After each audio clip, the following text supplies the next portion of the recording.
What's going on, nation? I'm Scott from MuscularStrength.com, and today I want to talk to you guys about the 3 things I wish I knew before I started training, which would have helped me get a lot more gains in my teenage years. And those 3 things are the 3 muscle building mechanisms. They are mechanical tension, metabolic stress, and muscle damage. And now, why are these important? Well, if you apply these 3 concepts to every single workout that you do, you're not only going to see more gains, but you're going to have much more efficient workouts as well.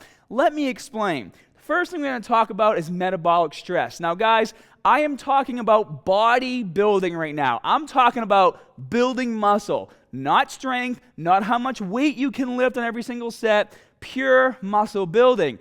And when it comes to muscle building, if you're resting too long in between your sets, you're not maximizing the metabolic stress that you're placing on your muscles. In order to do that, you need to keep your rest periods between like 60 to 90 seconds. And for those of you who can handle it, you can even go 30 to 60 seconds in between every single set.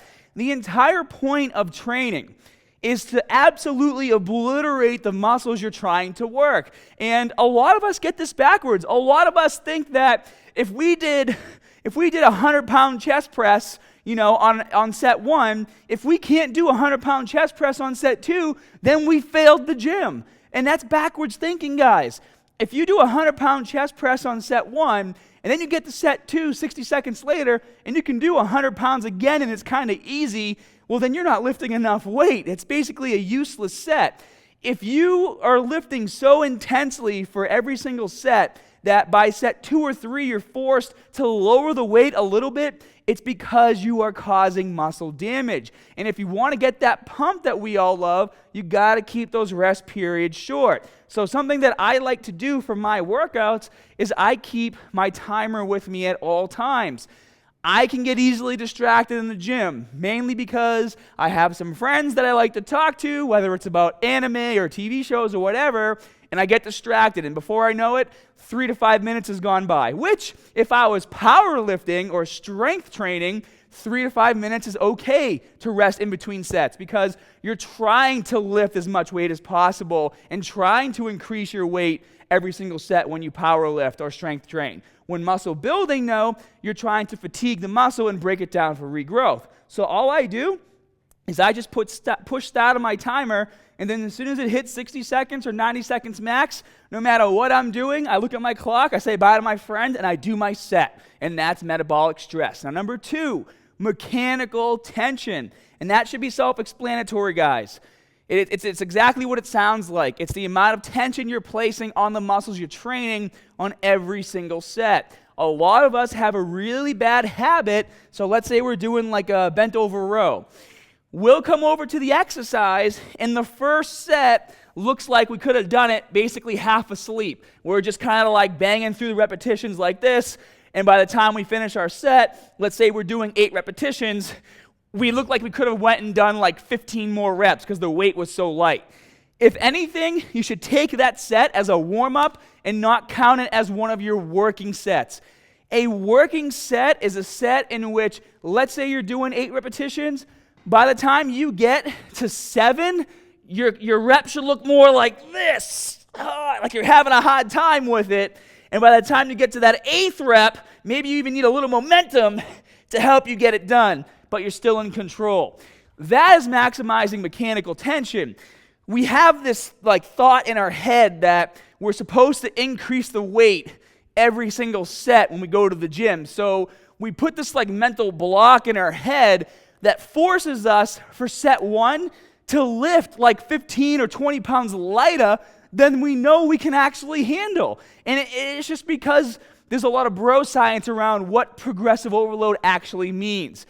Every single set you do for bodybuilding, number 1, you should be keeping those rest periods short. Number 2, in order to maximize mechanical tension, you need to be lifting as heavy as possible for the amount of reps you're doing. And that also includes, let's say set 1, you lift as heavy as you can. Let's say you're doing a 100-pound dumbbell row, and you get those 8 reps, but you barely got 7 and 8. Maybe the next set, in order to maximize that rep range, you drop the weight down to 90 pounds or 95 pounds to ensure you get all those reps in and maximize the overload. And then this brings us to the final thing I want to talk to you about, which is muscle damage. This is going to complete the 3 muscle building mechanisms. Muscle damage highly depends on the total volume that you're training a muscle. For me in particular, I have a higher ratio of slow twitch muscle fiber, which means if I don't get enough volume in my workout, so total working sets and reps, I will not grow, period. Now, obviously, I have to lift heavy too, but if I do not do enough volume, I will not grow. And typically, for bigger muscle groups, that's anywhere between like 18 to 24 working sets, and for smaller muscle groups, anywhere between 10 to 15 working sets, divided among as many exercises as you want. I try to keep it as small as possible, maybe 2, 3 exercises max per body part. Now, metabolic stress, muscle damage, A lot of us have this problem where, let's say we're doing, this is the easiest exercise right here. I'll just do a hammer curl, for example. I'll stand up. So let's say we're doing hammer curls and we're trying to get 8 repetitions, right? And so we're like, yeah, 1, yeah, 2, and we're crushing it, 3, and we go 4, and then we get to 5, and we're kind of like, oh, we can't do any more reps. A lot of people will put the weight down and then be done with the set. Like, well, my goal was to get 8 repetitions, but I was only able to get 5, so now I'm done. I don't have a spotter to come over here and help me, so I'm not going to do those reps anymore. What I want you guys to do from now on is, if you're trying to do 8 repetitions and you're focusing on the concentric and eccentric portion of the rep, put the weight down for literally 10 seconds. And I'm not just saying 10 seconds and pulling that number like out of the thin air. Literally put it down for 10 seconds and then pick it back up, and you'll be surprised, but you'll probably be able to get those last 3 repetitions and still be able to maintain good form. Another thing you can do is incorporate some momentum reps or some cheat reps. So let's say you get 5 repetitions with perfect form. You want to get those last 3. So use a little momentum to fight the negative on those last 3 reps. And that's totally fine because we're still utilizing the eccentric portion of the movement, which is where you get the most muscle breakdown anyways. However, if you were doing an exercise like a dumbbell bench press, where obviously you would be laying down like this, well, you can't exactly use momentum to do your reps. So what you would do is you would sit up, you would wait 10 seconds, and then you would roll back and complete those last few reps until you get them all in. So guys, these concepts, believe it or not, like these are such easy, quick tips that even me as a trainer now, I forget how important they are. I forget how simple things like this can really impact a workout for someone who doesn't know better. You know, for me, it's like, oh yeah, of course, that's what you should be doing.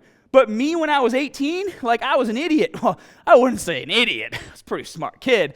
But you know what I mean? Like, I didn't know this. There was no YouTube. You know, trainers in the gym were still being taught that if you squat past 90 degrees, you're going to blow your kneecaps out. You know, like the industry has changed a lot. But just applying these 3 simple tips to no matter what training program you're doing, whether you're doing mine or someone else's, will make an astronomical difference in terms of the gains you make. So if you guys enjoyed this video, please show some love by smashing that like button, clicking subscribe, and for the life of me, click that damn bell so you get notified.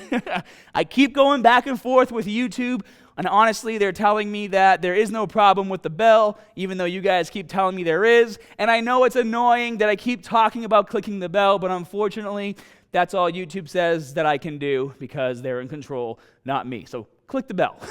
Hope you guys enjoyed the video, and as always, more good stuff coming soon. See you guys.